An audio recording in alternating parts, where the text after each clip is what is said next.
Ati baay'ee eebbisus eja kee irraa hin fuudhine ati natti kooluu galee malee hin raafame anu siin taa'ate gaaddisaa manaa irreen koo siif ta'eera eebbifatte gurguruu mucaakoo.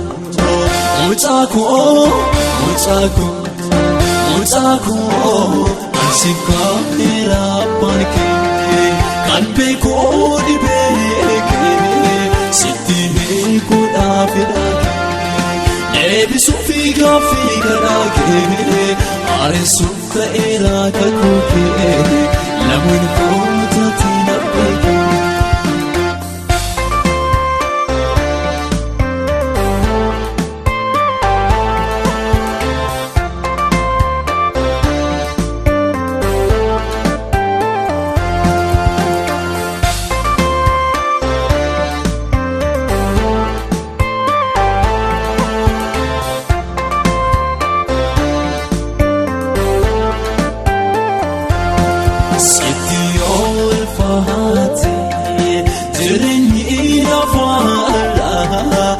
Sodaati murkooma adus mingargaara ansifaan ta'a mirkooke sintaa wigergeessaake akkuma katteetti naftu nangeeddaara seenaafi mucaako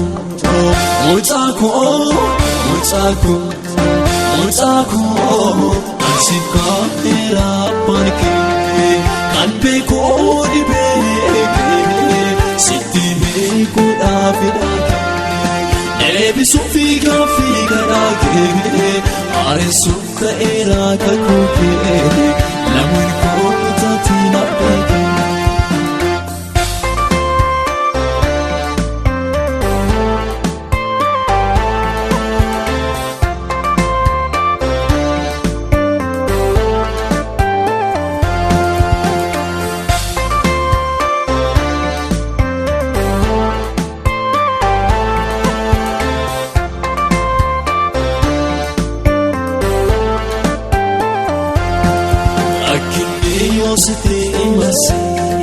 Nanda gaatira watte ansi fannata wan fedake nesu figa fieke emsele presonza yero dafi muchako ansi faneka setbama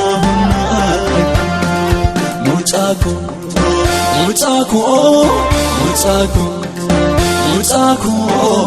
asika era panke kan beekoo dhibeeke sitti beekoo dhaabidhaake eebbisu fiigaa dhaake areessuuf ta'eera kakuukee lamuun kootatti nabbeeke.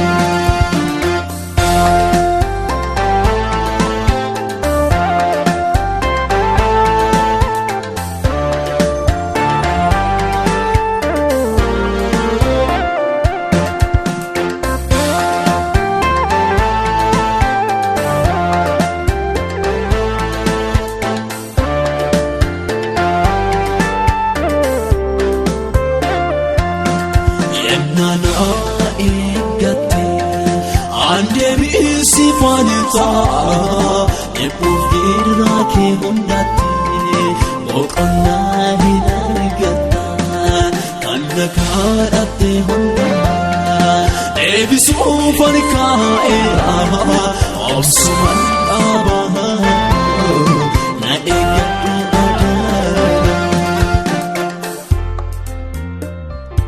Kan nakadhatte siifan deebisaa sinniisu singatu siin jedha Waaqayyo Gooftaan.